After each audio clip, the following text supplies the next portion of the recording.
Hey guys, welcome to Below the Bicep. Here we have our second guest, Mr. Johan Biput. Johan, how are you going? Hi guys, hi, I'm very good. I'm doing well. Good to be here. Matthias, thank you for having me. You're welcome. It's nice to have you. Um, well, let me just cut straight to the chase. And so, when exactly did you find out that you had arthritis? I found out at the age of 7, and it was a very long process. It actually took I think just about less than a year to be diagnosed. I was in and out of the hospital and so on. Missed a lot of school, so this was around primary school, I think, standard 3, I believe. Mhm. And I missed a lot of that time, and I was supposed to repeat and so on, but I did not end up repeating, and I went forward and so on. So, I, I didn't know you found out so early. I mean, I was like, Yeah, I yeah, thought it was most like in secondary school you found out, but yeah, because around those times you didn't see anything physically wrong with me. And yeah. of course I didn't talk about it a lot. And at that point in time, I didn't understand myself, and I was a little bit not ashamed, but I didn't know how to explain it to people, or even how to bring it up as I Right. would now. So I just would like brush it off. Or if a certain joint was hurting, I'll be like, nah, I just got a little injury, I got a little sprain or something like that. Right. So okay, so you found out at 7, and then what did you get any surgeries in between that time? Like when did you get your first surgery? My first surgery, and that was in my standard 5 years, I believe I was 15, 16 when I had my first surgery. So prior, what led up to me having to have the surgery? Over time, because this juvenile rheumatoid arthritis is a disease that where my body attacks itself. It's an Right. immune deficiency disease, so I have a low immunity, and my body's attacking itself and that comes from the definition rheumatoid.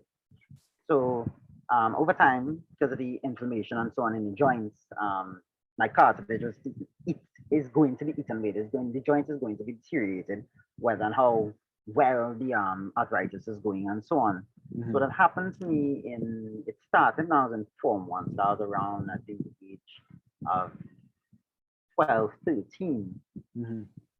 and going into Form 2, I realized it was, my hip was hurting me. It was really, something was wrong. It really lasted longer than most of the flare ups do, because I've had a flare up in my hip area more than once before due to football, running, cricket, Yeah. swimming, and so on. And it really bothered me. There was something wrong. I brought it up with the rheumatologist, which is a doctor for joints and so on. Mhm. Um, and he sent us off I think an MRI and I'm not sure CT, but I'll say MRI just to be safe. Ah, And he had noticed that there was a lot of erosion in the joint. There was a lot of missing cartilage and so on. And basically, the bone was rubbing on bone at that point. It had gotten so bad. So therefore, I had to stop all of my sports. So I didn't address this earlier, but yes, I was doing a lot of sports. I was doing football, I was doing swimming, I was doing cricket, all these, not cricket, hockey, all these sports. And because of this one little thing that it wasn't gonna treat itself anytime soon, I mhm. had stopped these sports. So then progressed. We thought, it might go away, whatever.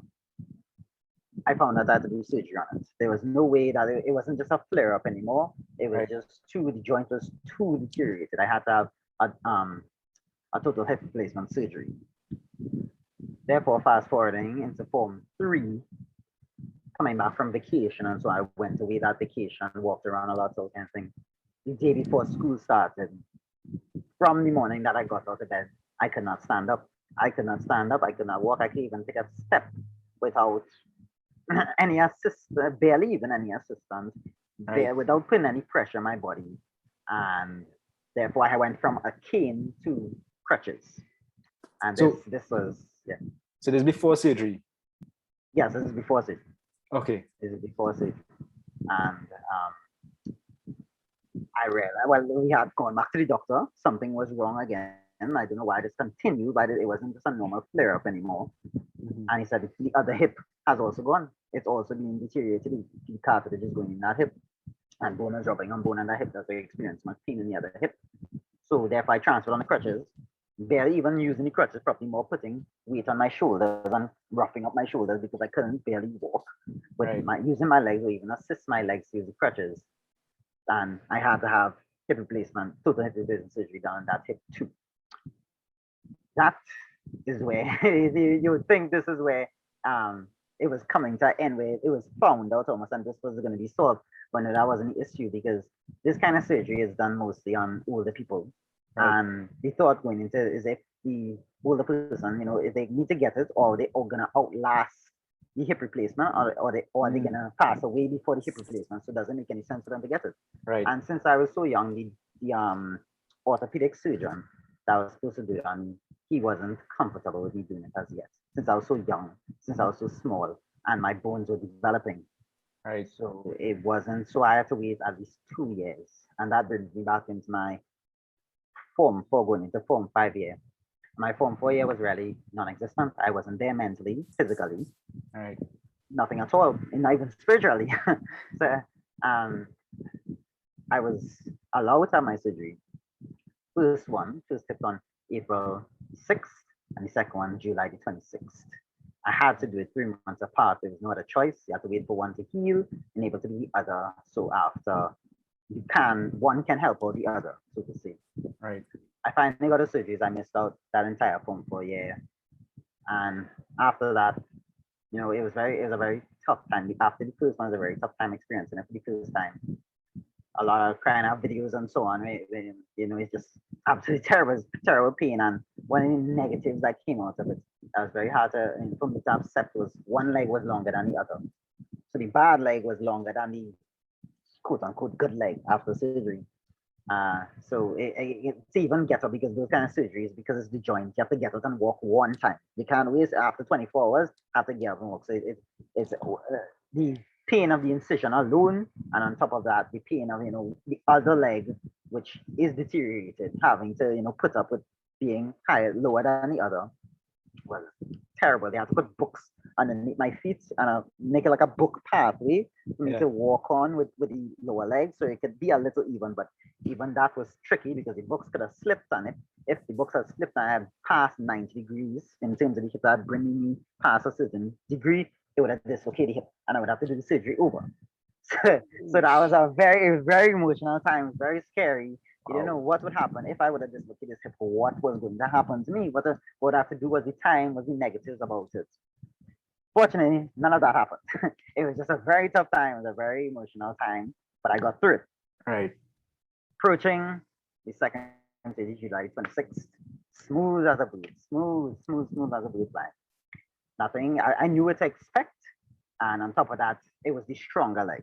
At that time, my legs were measured out, so they got it back leveled. So I gained a little bit of height also with that, so that was a plus. Right. And that was a good to go. It was just to get through the healing process again, which was as bad since there was less things, less hurdles to jump over. And the first thing I wanted to do, I wanted to get back to my athletic kind of lifestyle. Right. And the first thing I wanted to do, well, I didn't say this earlier, but I go to Fatima College. Fatima has an annual 5K. And it so happened precisely only got 3 months after my surgery was the date of the 5K. So I asked my therapist, I was like, can I do the 5K? He was like, yeah, but you have to, you have to take it easy. You have to use your mind, listen to yourself as you're doing it. So I trained for that. I walked, just training for that. I did the 5K. I did it. It took me an hour and 9 minutes. I walked the entire thing, but I finished it. And that was really the jump start of my me getting back into physical activity. So, okay, so did you walk the 5K with crutches or with I walked with a cane. With a cane. I had the cane with me. It was one of the foldable canes. And, I was trying to, be strong. I was like, you know what? I'm going to start it without it. And then later down, as reaching by Roxy Pizza, I was like, nah, just use the cane. Just use the cane. I'm going to need it. So, yes, I did the entire 5K with a cane and some friends. But that's pretty commendable. Seeing that you went from literally not being able to walk by yourself to walk an entire 5K. Yes. That in 3 months. That's that was very, to me, when I saw you do that. I didn't really know you back then, but I was like, who's this man boy? I was like, this man. I was amazed, really and truly. So after that, after the 5K and whatever, what came next? Like, at that time, I really didn't know what to do. I didn't. There was nothing planned. There was nothing like a 5K planned out there. So I really had to set personal goals for myself, work out certain plans myself. At that time, I was still doing therapy. So I asked my therapist, to set up a gym plan, a strengthening plan, not necessarily gym, but I use that phrase, gym working out kind of thing. He did that for me, which I was really appreciative of. We even ended up working out together and stuff. And even I didn't go to therapy every single day because that was the kind of thing I go to every single day. That was about 2 days a week. And there myself, I found, friends in my class who I didn't really talk to before, but I saw they had similar interests in me. I was like, okay, well, if you have goals, surround yourself with people who have similar goals. So I went to them, started talking to them. They said they go gym, they use Fatima's gym, they go long circular gym. I was like, okay, I want to come with you guys. I'm going to be there with you. I might be a little slow, but I'm going to do it. I'm going to do whatever you tell me to do. And from there, they stuck with me. They pulled me along. I started doing, little things, little curls, little runs, little sprints, very short sprints, and so on. And just worked my way up consistently. And that took about two years. And during that time, they had this guy in my class called Khalil Allen. And he's a person I look up to very, very, just athletic wise, because he's an absolute beast. He's an absolute beast. And he was doing CrossFit, and I was watching him the entire time. I was like, what does he do? And so on. So I always used to talk to him about CrossFit. I was a little skeptical at first. I was like, I don't know if I can do this with my limitation. I'm not sure if I can do this. But clearly he gave me that faith. He was like, no, just come. They're very nice. They will help you out. And they'll make you do what you can do. They wouldn't make you do something that you can't do.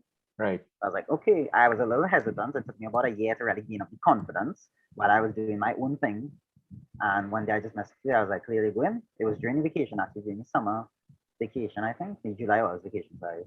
And he was like, yeah, you wanna come with me tomorrow? I was like, okay, cool. And then I know I was in the gym. And these guys, have two metal hips. You're like, what? You have two metal hips? I was like, yeah. And how old are you? I'm like, last time I was 18. I was like, yeah, two metal hips. I was juvenile rheumatoid arthritis. Let's see what you can do with me. And that's why I went my coach Mark. And today I'm at CrossFit for over a year and a half now. What's your favorite part about CrossFit?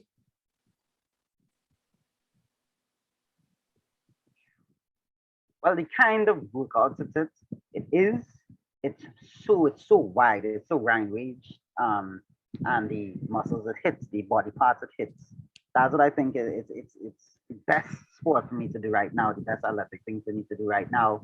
Whereas like I was doing football before, that was foot hitting the ball every single time, taking tackles, slide tackling. That was dominant legs. In CrossFit, it's everything. It's my arms, it's my shoulders, and a lot of it. And I have not to say other sports don't, but through this I realized that my body, it takes a knack for this. The mobility wise of it, I've learned so much. I've learned a lot about myself, my body, and like one of my most favorite things right now that I do, and most of my favorite exercises, they are based on the hardest things. Because I realized, the hardest in my life, it was my choice. Nothing was my choice, and it was the hardest in my life, and it has made me who I am today. So I take the things I choose to do, which are hard, and I want to do them. Because I know they're going to make me better. So they're my favorite things to do now. And it's called it's a sealed walk. It's basically like a scaled down version of handstand walk for people that were like in a push-up position, using your hands, you crawl, and your feet are on a slider. They're stiff together. You have to use your core and spine. You're just moving your hands alone and you're crawling. But I think like a 50-meter distance, I believe. I'm not sure. And you do that back and forth. And when Mark gave me that the first time, I was like, I can't even move an inch.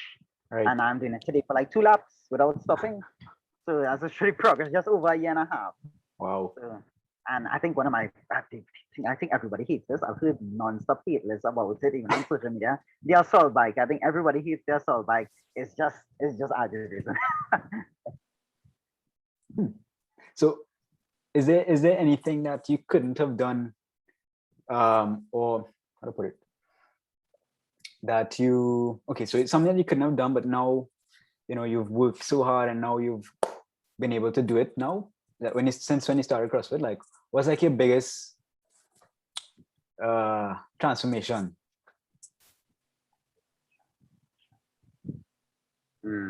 One of the movements that I love right now is deadlifting. Right. You know that and so on. And when I started deadlifting with you actually, it was terrible. It was absolutely terrible. My form was terrible. I could have feel I was using my back alone based on my mobility and my hips being so limited and so on. Right. And that was just early this year, and I was barely able to pick up 65 pounds. Just on a deadlift, and that's absolutely insane. On a deadlift alone is 65 pounds. And now I'm deadlifting 155, and I'm like, wow, for 3 reps. So that took the biggest thing for me, just consistent work at it. And going up in weight, not even the technical alone, but going up in weight, I think that was a big thing that I was able to achieve that with so much. Wow. I mean, that's, again, commendable. I mean, you've been working so hard. I've seen you in the gym, working every single day, coming to the gym. And yeah, I personally, I think you can get 170 in deadlift. I think so. Yeah. Unfortunately for COVID, gym shut down. But I'm telling you, you can get a 170. I know that. But no, I can't. When I see you and I see you in the gym doing those things, I'm just like, shit, this man literally went from not being able to walk to being able to pick up 155 pounds on a deadlift, running up and down the street. What is we doing? Is we taking kettlebells now? What is we doing? Yeah, 55 kettlebells in each hand. And just walking that as fun. So now you're walking with weight. Now you're walking with weight. Yeah, correct. Yeah, I'm walking with additional weight. Yes. And besides that, I put on more size. I put on more muscle finally. After so much time. That took me the entire year. I think that's a year exactly, because I started really getting into my nutrition properly and force feeding, getting certain amount of calories, proteins, and so on. Because that was my biggest things too. That I wasn't a big eater, and I didn't put on size. I was very skinny, very scarce, and and it was always a what do you call it? Struggle. I say it was a struggle. Yes, but it was a little like insecurity. That's a little insecurity. I always wanted to be bigger. I wanted to feel more confident in my body. It was just it took a year just force feeding, getting us calories, taking a protein shake, getting the amount of protein, just eating constantly. And now here I am, and I don't even feel like I have enough to eat most days. I'm just hungry and I go to sleep sometimes. Yeah. So how much were you weighing in the beginning when you started CrossFit? It has brought me. When I started CrossFit, I was 105 pounds. How much you know? Now I am as on the scale today, 138. 138 pounds. At the end of the night, I'm 140 on the dots after eating and so on. And that's how long? A year? What, a year? A year exactly. That's quarantine. 40 pounds. This is quarantine. Yeah. 40 pounds in a year. That's impressive. Yeah, after so much work, and I take that every single day. You look back where you were and what you did to get here. Yeah. In difficult times, you just have to do it, shut yourself up and do it. Just get it done, do it and get it done, and you'll be good from there. A new day starts tomorrow. Right. Head to tomorrow. Don't study today. Finish with today. Head to tomorrow. What would you say was the biggest challenge throughout this entire journey that you've had so far? Biggest challenge is consistency and discipline. Right. And I put that on top of myself a long time ago. I was like, you have to discipline yourself. Yeah. It don't matter what anybody. You can ask people for advice and so on. But at the end of the day, you're coming home to yourself. You're coming home into your room alone. You're not coming home to your kitchen alone. Nobody else is going to be there. You have to be able to make yourself do things. You have to get up. You have to eat. You have to get up at a certain time. You have to eat. You have to get this done at a certain time. You have to go work out for a certain time. You have to finish this workout. You have to finish this workout within a time limit. And just get down. I love that word, discipline. Downright discipline. That's a big word. I even have it on one of my workout books. I don't know. It's probably backward for yours. But nah, yeah. I haven't seen it. Discipline on one of my workout books. Just to remind myself every single day, do this, get it done. It's going to benefit you. And it's going to benefit me personally, with my personality, with my work ethic. Right. And just staying consistent. Consistency is key. That's an overused term. You hear it a lot all the time, but it's relative. Consistency is key, and I know a lot of people struggle with that, and I try to make that a daily routine. Nice. So any piece of advice for anybody looking to start their fitness journey or start to lose weight, gain weight, anything like that? Don't worry about anything else. Just start. Just start. You might, I don't know everything. You don't know everything. Nobody knows everything unless you're a licensed coach. You don't even know anything at that point. You're still learning. Just start. Start with what you have. You build. It might not be where somebody else is right now, but their start was probably a start long time ago. They're probably in the middle of the race, but you just have to start now, and you'll be in the middle of the race. You'll be at the quote unquote end of the race, but it wouldn't be the end. You will never see an end because you'll never be satisfied. When you become satisfied, that's when you start to become lazy. So just start and get it and keep going. Keep going. Don't study other people. Study people who only motivate you, bring you up, and pull you with you along the race. Nice words from Mr. Biput. Well, that brings us to the end of the last segment of this show, where we'll be chugging protein. Okay.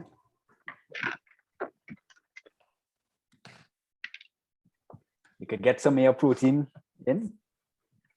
Yeah, so more protein and some calories. Ready? Yep. 3, 2, 1, go.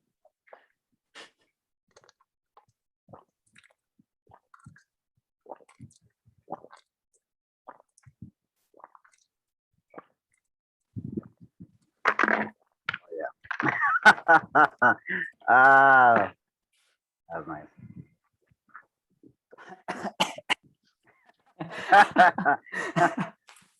Oh my god.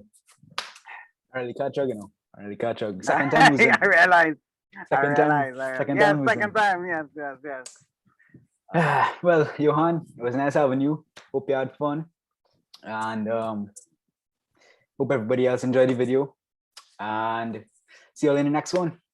All right, guys. Like and subscribe. Comment in the chat in the comment section below. Later, guys. All right,